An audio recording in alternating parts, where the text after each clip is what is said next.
الحمدللہ ہدانا لہذا وما کننا لنہتدی لولا ان ہدانا اللہ الحمدللہ رب العالمین والصلاة والسلام علی سید الانبیاء والمرسلین اما بعد اعوذ باللہ من الشیطان الرجیم بسم اللہ الرحمن الرحیم الحمدللہ رب العالمین الرحمن الرحیم مالک یوم الدین ایاک نعبد و ایاک نستعین اہدنا الصراط المستقیم صراط الذین انعمت علیہم غیر المغضوب علیہم ولا الضالین آمین صدق اللہ العظیم اللہم صلی علی محمد وعلی آل محمد وبارک وسلم رب اشرح لی صدری ویسر لی امری واحلل عقدۃ من لسانی یفقہوا قولی واجعل لی وزیرا من اہلی آمین یا رب العالمین۔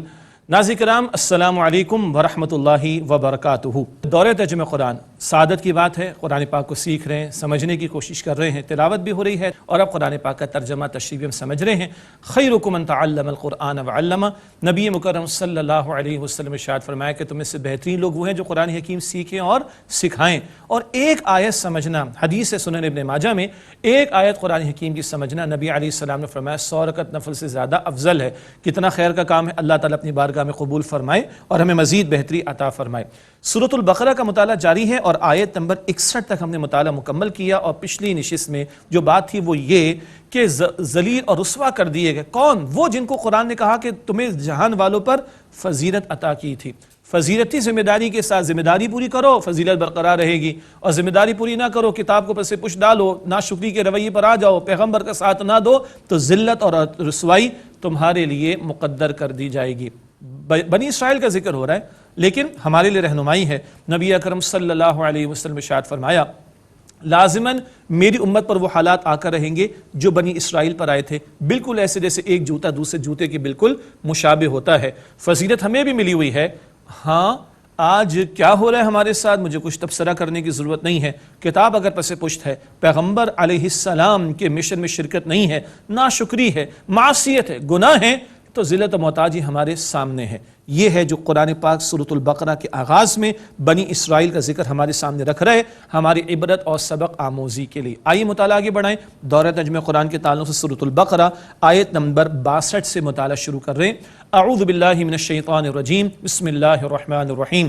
ان الذين آمنوا والذين هادوا والنصارى والصابئين من آمن بالله واليوم الآخر وعمل صالحا، بے شک جو لوگ ایمان لائے اور جو یہودی ہوئے اور نصرانی اور صابئین، جو ایمان لایا اللہ پر اور آخرت کے دن پر اور جس نے عمل کیا نیک، فلہم اجرہم عند ربہم، تو ان لوگوں کے لیے ان کے رب کے پاس ان کا اجر ہے، ولا خوف علیہم ولا هم یحزنون، ان پر نہ کوئی خوف ہوگا اور نہ وہ غمگین ہوں گے۔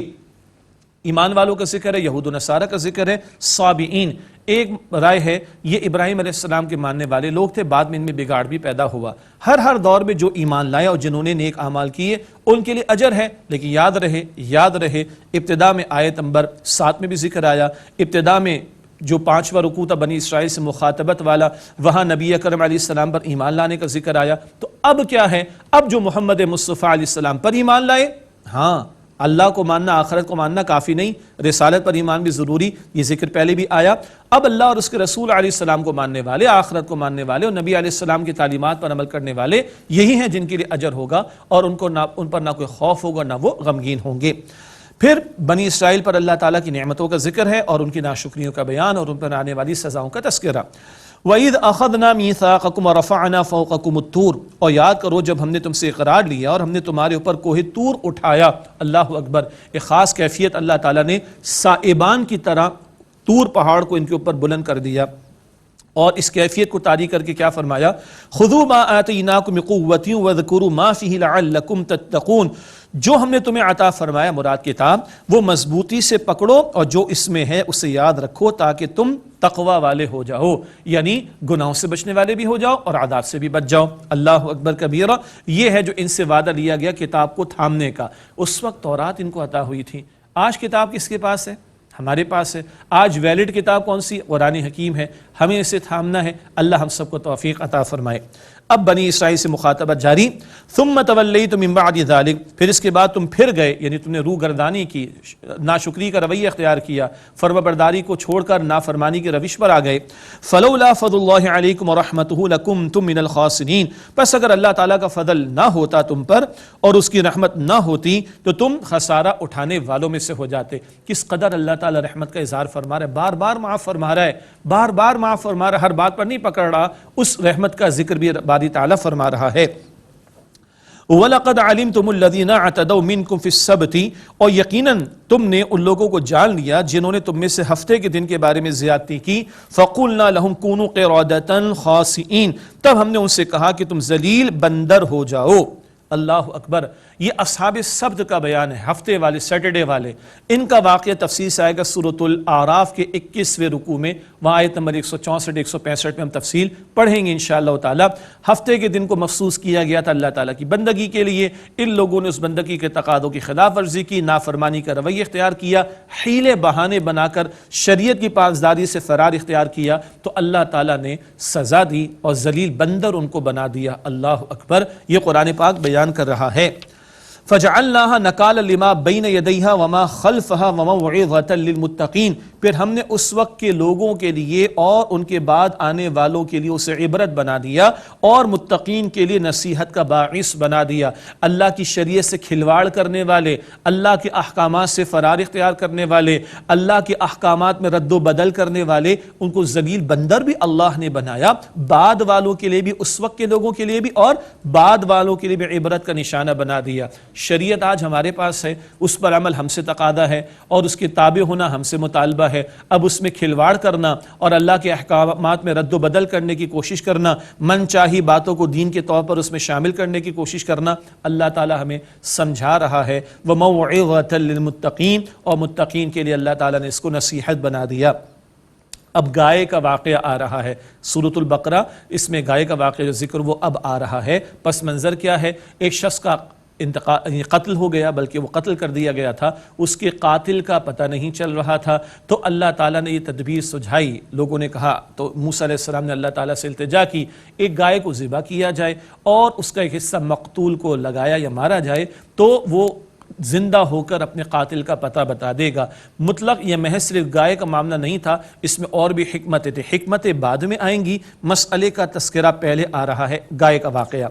وَإِذْ قَالَ مُوسَىٰ لِقَوْمِهِ، اور یاد کرو جب موسیٰ علیہ السلام نے اپنی قوم سے فرمایا، إِنَّ اللَّهَ يَأْمُرُكُمْ أَن تَذْبَحُوا بَقَرَةً، کہ بے شک اللہ تعالیٰ تمہیں حکم دیتا ہے کہ تم ایک گائے ذبح کرو۔ قَالُوا أَتَتَّخِذُنَا هُزُوًا، وہ لوگ کہنے لگے اے موسیٰ کیا تم ہم سے مذاق کرتے ہو؟ قَالَ أَعُوذُ بِاللَّهِ أَنْ أَكُونَ مِنَ الْجَاهِلِينَ، موسیٰ علیہ السلام نے فرمایا میں اللہ تعالیٰ کی پناہ لیتا ہوں اس بات سے کہ میں نادان لوگوں میں سے ہو جاؤں، میں کیوں ایسی بات اللہ تعالیٰ کی طرح منسوب کروں؟ یہ اللہ تعالیٰ کا حکم ہے کہ گائے ذبح کرو اور مقتول کو اس کا ایک حصہ مارنا، تو وہ زندہ ہو جائے گا اور اپنے قاتل کا پتہ بتا دے گا۔ قَالُوا ادْعُ لَنَا رَبَّكَ يُبَيِّن لَنَا مَا هِی، ان لوگوں نے کہا کہ اے موسیٰ آپ اپنے رب سے درخواست کیجئے کہ وہ ہمیں بتائے کہ وہ کیسی ہے۔ یہاں اب گڑبڑ شروع ہو رہی ہے، سیدھا حکم تھا گائے ذبح کرو، گائے ذبح کر دیتے، مگر اب لے تو لال کا معاملہ ہو رہا ہے، ڈیلے ٹیکٹکس اختیار کی جا رہی، فرار اختیار کرنے کی کوشش کی جا رہی، یہ سوال وہ سوال، فلاں بات، اسی چکر میں اپنے آپ کو لگانے کی کوشش میں ہیں بنی اسرائیل کے یہ لوگ۔ قال انه يقول انها بقرة لا فارض ولا بکر، موسیٰ علیہ السلام نے کہا کہ بے شک وہ اللہ تعالیٰ فرماتا ہے کہ گائے ایسی ہو کہ نہ بوڑھی ہو اور نہ چھوٹی عمر کی، عوان بین ذالک، اس کے درمیان جوان ہو۔ پہلے تو اللہ تعالیٰ نے اس کی عمر کا تعین کر دیا کہ جوان ہو۔ ففعلوا ما تؤمرون، پس تمہیں جو حکم دیا جاتا ہے وہ کر ڈالو۔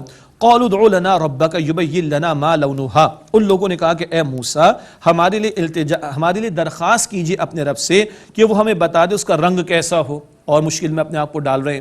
قال انه يقول انها بقرة صفراء، موسیٰ علیہ السلام نے کہا بے شک وہ اللہ تعالیٰ فرماتا ہے وہ ایک گائے ہے زرد رنگ کی، فاقع لونها تسر الناظرین، اس کا رنگ خوب گہرا ہے اور وہ دیکھنے والوں کو فرحت بخشتی ہے، زرد رنگ ہو، خوب گہرا بھی ہو، دیکھنے والوں کو وہ فرحت بھی بخشنے والی ہے۔ قالوا ادع لنا ربک یبین لنا ما ہی، انہوں نے کہا کہ اے موسیٰ ہمارے لیے اپنے رب سے درخواست کیجئے کہ وہ ہمیں بتلا دے وہ کیسی ہے۔ ان البقرة تشابہ علینا، کیونکہ گائے تو ہم پر مشتبہ ہو گئی، بڑا شبہ ہو گیا، ہم بڑے ڈاؤٹ کے اندر، کلیئرٹی نہیں آ رہی۔ عقل کے اندھوں کو اتنی کلیئرٹی نہیں تھی کہ اللہ نے حکم دیا گائے ذبح کرو، ذبح کر لیتے، سادہ سی بات تھی، خود یہ سوالات کر کے اپنے لیے مشکلات کو پیدا کر رہے ہیں۔ وَإِنَّا إِن شَاءَ اللَّهُ لَمُهْتَدُونَ، اور اگر اللہ نے چاہا تو بے شک ہم ضرور ہدایت پالیں گے۔ یہ انشاءاللہ کہنے میں تھوڑی سی ان کی جاں بخشی کا معاملہ ہو گیا، مفسرین نے یہ نقطہ نکالا ہے، اس سے بیان کیا ہے۔ قَالَ إِنَّهُ يَقُولُ إِنَّهَا بَقَرَةٌ لَا ذَلُولٌ تُثِيرُ الْأَرْضَ وَلَا تَسْقِي الْحَرْثَ۔ موسیٰ علیہ السلام نے کہا کہ بے شک وہ اللہ فرماتا ہے کہ وہ ایک گائے ہے جس سے خدمت نہ لی جاتی ہو، نہ زمین جوتنے میں استعمال ہوتی ہو، نہ کھیتی کو پانی دیتی ہو۔ سبحان اللہ، تو بس بیٹھی رہتی ہو، کھاتی پیتی رہتی ہو، اور اللہ تعالیٰ ڈیفائن کر کے ان کے سوالات کے جوابات تو دے رہا ہے، مگر ہو کیا رہا ہے؟ خود اپنے لیے مصیبت پیدا کی ان لوگوں نے۔ مسلمۃ لا شیۃ فیہا، بے عیب ہو، اس میں کوئی داغ نہ ہو۔ قالوا الآن جئت بالحق، وہ بولے اب آپ ٹھیک بات لے کر آئے ہیں۔ فذبحوها، پھر انہوں نے پھر ان لوگوں نے اس گائے کو ذبح کر ڈالا، چاروں ناچار۔ وما كادوا يفعلون، اور وہ ایسا لگتا نہیں تھا کہ ذبح کریں گے، بس چاروں ناچار وہ ذبح کرنے پر آمادہ ہو گئے۔ نبی مکرم صلی اللہ علیہ وسلم نے ہمیں بیجا سوالات سے منع فرمایا ہے۔ مسلم شریف کی روایت ہے، آپ صلی اللہ علیہ وآلہ وسلم نے ارشاد فرمایا، تم سے پچھلی قومیں کثرت سوال اور انبیاء سے بیجا اختلاف کی وجہ سے ہلاک کی گئیں۔ تو سوال ہو عقیدے سے متعلق، عمل سے متعلق، کوئی حرج نہیں، لیکن بیجا سوالات کرنا اور دائیں بائیں کے اندر بحثوں میں لگ جانا، اللہ کا دین اس سے ہمیں منع فرماتا ہے۔ یہ تو ہوا گائے کی کیفیات کے بارے میں۔ اب گائے کیوں ذبح کروائی گئی، وہ مقصد کیا تھا، حکمت کیا تھی، اس کا تذکرہ اگلے رکوع میں آ رہا ہے، اور پھر بنی اسرائیل کے عوام کا ذکر اور ان کے علماء کا حال بھی بیان ہو رہا ہے۔ لیکن نوٹ کیجئے گا، ذکر ان کا ہے، سبق ہمارے لیے ہے، تذکرہ ان کا ہے، رہنمائی ہمارے لیے ہے، بیان ان کا ہے، اور تذکیر و یاد دہانی ہم مسلمانوں کے لیے ہے۔ ارشاد ہوا وَإِذْ قَتَلْتُمْ نَفْسًا فَادَّارَأْتُمْ فِيهَا، اور یاد کرو جب تم نے شخص کو قتل کر ڈالا، پھر تم اس میں جھگڑنے لگے، الزام تراشیاں شروع ہو گئی ہوں گی، پتہ نہیں چل رہا تھا کہ کون قاتل ہے مقتول کا۔ وَاللَّهُ مُخْرِجٌ مَا كُنْتُمْ تَكْتُمُونَ، اور اللہ تعالیٰ ظاہر فرمانے والا تھا وہ جو کچھ تم چھپاتے تھے۔ فَقُلْنَا ضْرِبُوهُ بِبَعْضِهَا، پھر ہم نے کہا کہ تم اس مقتول کو گائے کا ایک ٹکڑا مارو۔ كَذَلِكَ يُحْيِي اللَّهُ الْمَوْتَى، اس طرح اللہ تعالیٰ مردوں کو زندگی عطا فرمائے گا۔ وَيُرِيكُمْ آيَاتِهِ لَعَلَّكُمْ تَعْقِلُونَ، اور وہ اللہ تمہیں اپنی نشانیاں دکھاتا ہے تاکہ تم غور کرو۔ اللہ اکبر۔ مقتول کو ایک ٹکڑا مارا گیا گائے کا، مقتول زندہ ہوا، اس نے قاتل کا نام بتایا، لوگوں کی نگاہوں کے سامنے اللہ تعالیٰ نے دکھا دیا، بتا دیا، ایسے مردوں کو اللہ زندگی عطا فرمائے گا۔ یہ واقعات ایک سے زائد ہیں سورۃ البقرہ میں جو ہمارے سامنے آتے ہیں۔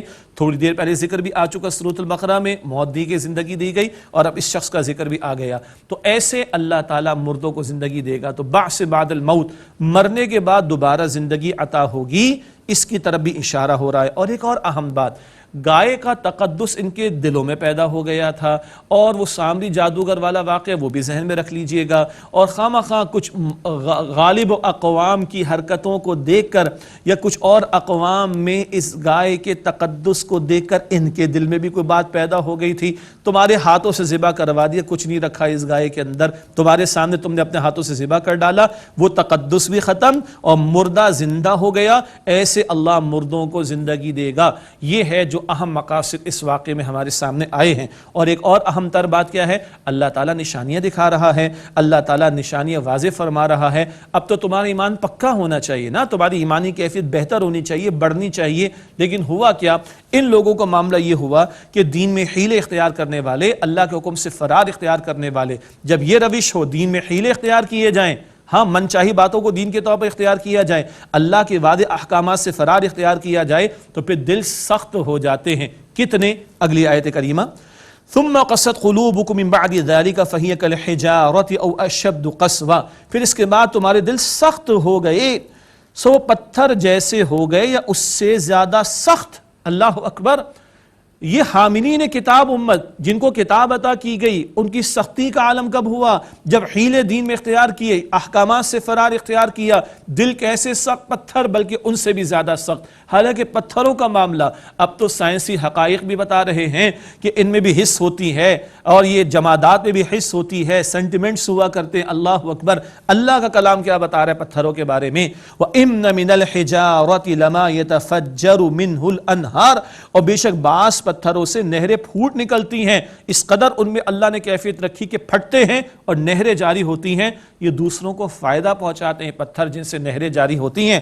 وَإِنَّ مِنْهَا لَمَا يَشَّقَّقُ فَيَخْرُجُ مِنْهُ الْمَاءُ، اور بے شک ان میں سے بعض پھٹ جاتے ہیں تو ان میں سے پانی نکلتا ہے۔ ارے نہر جتنا نہیں، چشمہ ہی پھوٹ پڑتا ہے، پتھر ہیں مگر لوگوں کو نفع پہنچاتے ہیں۔ وَإِنَّ مِنْهَا لَمَا يَهْبِطُ مِنْ خَشْيَةِ اللَّهِ، اور ان میں سے بعض اللہ تعالیٰ کے ڈر سے گر پڑتے ہیں۔ اللہ اکبر، وہ ستون حنانہ تھا نا نبی مکرم علیہ السلام جس سے سہارا لیتے، وہ بھی رویا تھا جب حضور وہاں سے تشریف لے گئے تھے۔ اللہ اکبر کبیرہ، یہ جمادات اور نباتات میں بھی حص اللہ نے رکھی۔ ارے پتھر تو ایسے بھی ہوتے ہیں اللہ کی خشیت اور ڈر سے گر جاتے ہیں۔ وَمَا اللَّهُ بِغَافِلٍ عَمَّا تَعْمَلُونَ، اور اے لوگو تم جو کچھ کرتے ہو اللہ تعالیٰ اس سے بے خبر نہیں۔ وہ بنی اسرائیل تھے، پتھروں کو بھی مات دے دی سختی کے اعتبار سے۔ ہم تو مسلمان ہیں، قرآن کریم کے ماننے والے ہیں۔ ہاں، پتھر سے تو نہریں جاری ہو، لوگوں کو نفع پہنچے، پتھر سے چشمہ پھوٹے، لوگوں کو نفع پہنچے، ارے کم سے کم خوف خدا ہو تو گر جائے۔ آج ہم کتاب کے ماننے والے، ہماری ذات دوسروں کے لیے نفع کا باعث ہے، یہ امت دوسروں کے لیے نفع کا باعث ہے؟ جی یہ کردار پیش ہو رہے ہیں آج؟ یہ افراد کے دل خوف خدا سے کبھی لرزتے ہیں؟ میں بھی شامل ہوں، میں اپنے لیے پہلے کہہ رہا ہوں پھر آپ کے لیے۔ یہ آنکھیں کبھی نم ہوتی ہیں؟ یہ دل میں خوف خدا اگر ہو تو کچھ کیفیت طاری ہوتی ہے؟ سجدوں کا لطف کبھی ہمیں آتا ہے؟ یہ ذات دوسروں کے لیے نفع کا باعث بنتی؟ اس امت کو انسانیت کے لیے کھڑا کیا گیا تھا، چھوٹا موٹا کام نہیں کرنا ہم نے۔ سورہ آل عمران آیت نمبر 110، کنتم خیر امت اخرجت للناس تأمرون بالمعروف وتنہون عن المنکر، تم بہترین امت ہو۔ کیوں؟ تمہیں لوگوں کے لیے پیدا کیا گیا، تم نیکی کا حکم دو گے، بدی سے روکو گے۔ پتھر تو نہریں پھوٹ پڑ جائیں، پتھر تو چشمے پھوٹ پڑ جائیں، پتھر خوف خدا سے گر جاتے ہیں، ہمارے دل تو سخت نہیں ہو گئے؟ جی یہ قرآن سبحان اللہ یہ زندہ کلام ہے میرے اور آپ کے لیے۔ اللہ تعالیٰ مجھے اور آپ کو اپنی خشیت عطا فرمائے اور ہماری ذات میں اللہ کی خشیت ہو، اعمال گواہی دیں کہ ہم اللہ کے ماننے والے ہیں، نبی اکرم علیہ الصلوۃ والسلام کے ماننے والے ہیں، اور ہماری ذات، ہمارے معاشرے، ہماری ریاستیں انسانیت کے لیے نفع کا باعث بنے۔ اللہ ہمیں توفیق عطا فرمائے۔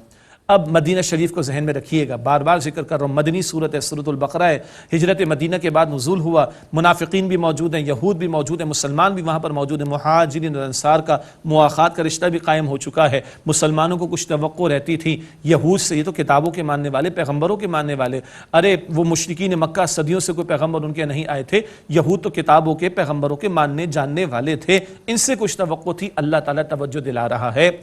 افتطمعون ان یؤمنوا لکم وقد کان فریق منہم یسمعون کلام اللہ، اے مسلمانوں پھر کیا تم توقع رکھتے ہو کہ وہ مان لیں گے تمہاری خاطر، اور ان میں سے ایک فریق تو اللہ کا کلام سنتا ہے، ثم یحرفونہ من بعد ما عقلوہ وہم یعلمون، پھر وہ اس کو بدل ڈالتے ہیں اس کو سمجھ لینے کے بعد، اور وہ جانتے بھی ہیں۔ کیا حال ہے ان کا؟ اللہ کی کتاب میں تحریف کرتے ہیں، تبدیلی کرتے ہیں، کیوں؟ دنیا کے چند ٹکے حاصل کرنے کے لیے، دنیا کے مالی مفادات حاصل کرنے کے لیے۔ تو جو اللہ کی کتاب میں تبدیلیاں کرتے ہیں، دنیا پرستی میں مبتلا ہو گئے، ان سے توقع کرتے ہو کہ تمہاری بات کو مان لیں گے۔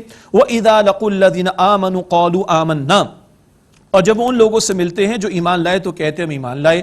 وَإِذَا خَلَا بَعْضُهُمْ إِلَى بَعْضٍ، اور جب ان کے بعض دوسروں کے پاس تنہائی میں ہوتے ہیں، قَالُوا تو کہتے ہیں أَتُحَدِّثُونَهُمْ بِمَا فَتَحَ اللَّهُ عَلَيْكُمْ، کیا تم ان مسلمانوں کو وہ کچھ بتاتے ہو جو اللہ تعالیٰ نے تم پر ظاہر کیا ہے، لِيُحَاجُّوكُمْ بِهِ عِنْدَ رَبِّكُمْ، تاکہ وہ اس کے ذریعے تمہارے رب کے سامنے حجت پیش کریں۔ أَفَلَا تَعْقِلُونَ، پس کیا تم سمجھتے نہیں ہو؟ یہ ذکر آ رہا ہے یہود کا، ان میں سے کچھ لوگ بھی منافق تھے، دعویٰ کرتے تھے مگر سچی بات ہے ایمان تو نہیں لائے تھے نبی اکرم صلی اللہ علیہ وسلم پر، تو مسلمانوں کے پاس بھی آتے جاتے، کبھی کہتے ہاں ہماری کتاب میں بھی تمہارے پیغمبر کا ذکر ہے صلی اللہ علیہ وآلہ وسلم، تو دیگر لوگ جو ان یہود کو ملتے کہتے تمہارا دماغ خراب ہو گیا، تم ان مسلمانوں کو بتاتے ہو وہ جو اللہ نے تمہاری کتاب میں لکھ دیا، تم ان مسلمانوں کو بتاتے ہو ان کے پیغمبر کی بشارتوں کے بارے میں، تمہاری سمجھ کہاں چلی گئی؟ تمہیں عقل نہیں ہے؟ تم کیوں ان کو بتاتے ہو؟ کل یہ مسلمان تمہاری ان باتوں کو لے کر اللہ تعالیٰ کے سامنے حجت پیش کریں گے، اللہ ان کو تو پتا تھا مگر انہوں نے قبول نہیں کیا۔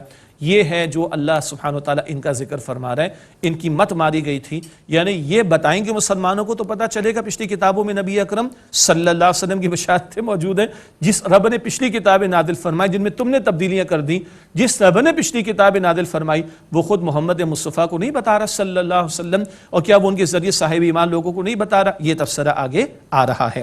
اولا یعلمون، کیا یہ لوگ جانتے نہیں، ان اللہ یعلم ما یسرون وما یعلنون، کہ اللہ تعالیٰ بے شک جانتا ہے جو کچھ وہ چھپاتے ہیں اور جو وہ ظاہر کرتے ہیں۔ یہ تو اب ایک ذکر ہوا یہود کا، اب ان کے عوام کا حال ہے۔ ان کے عوام کا حال کیا ہے وہ پڑھ لیتے ہیں، ہمارا حال کیا ہے غور کر لیتے ہیں۔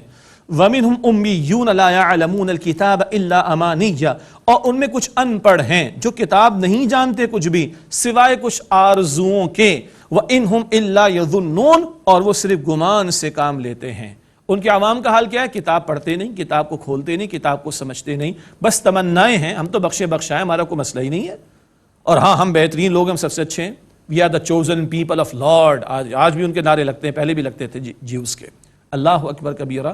غور فرما لیجئے ہماری عوام نے کتنا قرآن پاک کو سمجھا ہے، ترجمہ تشریح جس عالم پر اعتبار ہے چلیں اس کا ہی پڑھ لیں، 1% لوگ بھی نہیں ہمارے معاشرے میں، 1% بھی نہیں جنہوں نے آج تک قرآن پاک کا ترجمہ مکمل اپنی زبان میں زندگی میں ایک مرتبہ پڑھا ہو۔ ترجمہ کافی نہیں، تشریح کی بھی ضرورت ہے۔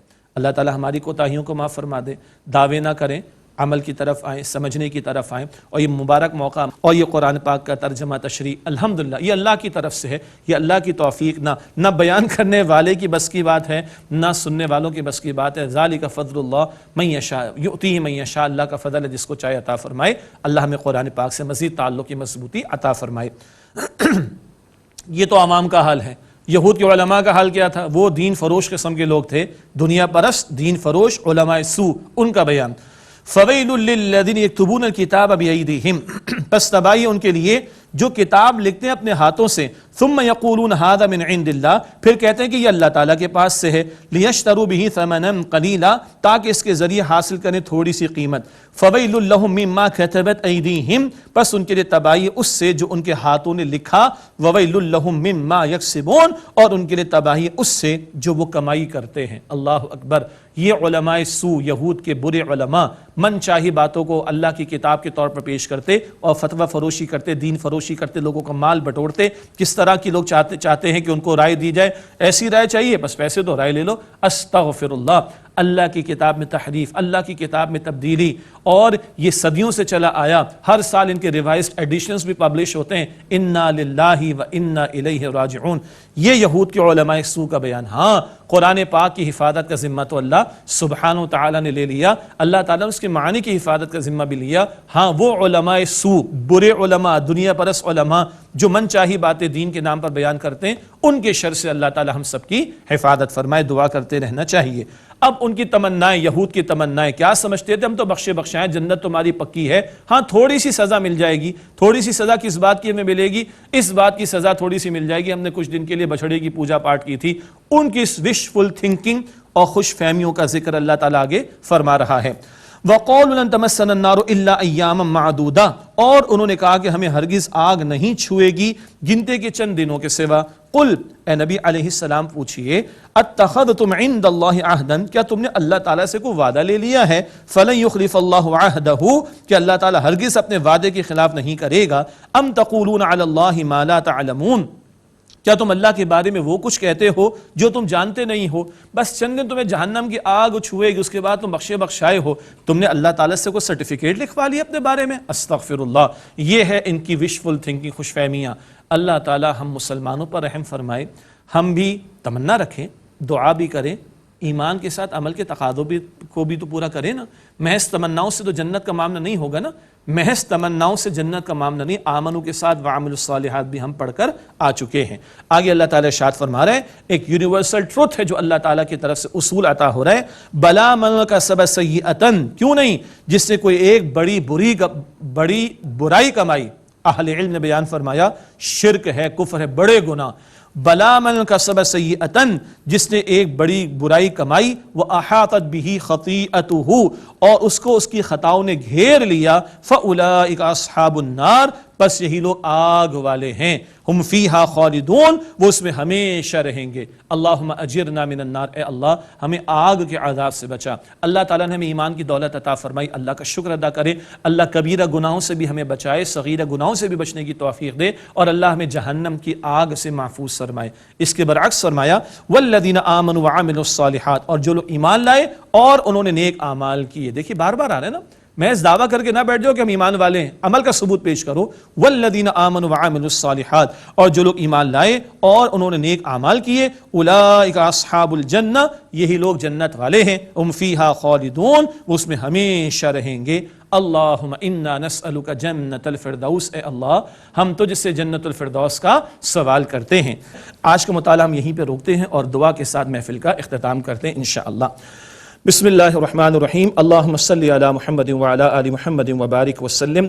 ربنا تقبل منا انک انت السمیع العلیم وتب علینا انک انت التواب الرحیم۔ اے اللہ ہم تیرا شکر ادا کرتے ہیں، تو نے اپنے فضل سے ہم سب کو ماہ رمضان مبارک عطا فرمایا۔ اے اللہ اس کی قدر کرنے کی توفیق عطا فرما، اس ماہ مبارک کی برکت رحمت ہم سب کو عطا فرما۔ اے اللہ تمام عبادات کو بجا لانے کی توفیق عطا فرما۔ اے اللہ بالخصوص قرآن پاک سے تعلق کی مضبوطی عطا فرما، کوتاہیوں کو معاف فرما دے، اس قرآن پاک کو سیکھنے سمجھنے عمل کرنے، اس کے پیغام کو عام کرنے کی توفیق عطا فرما۔ یا اللہ ہم سب کی، ہمارے ماں باپ کی، ہمارے گھر والوں کی، تمام مسلمانوں کی مغفرت فرما۔ اے اللہ ہم سب کو جہنم سے آزاد فرما، روز قیامت نبی مکرم صلی اللہ علیہ وسلم کی شفاعت نصیب فرما۔ اے اللہ ہم سب کو جنت الفردوس نصیب فرما۔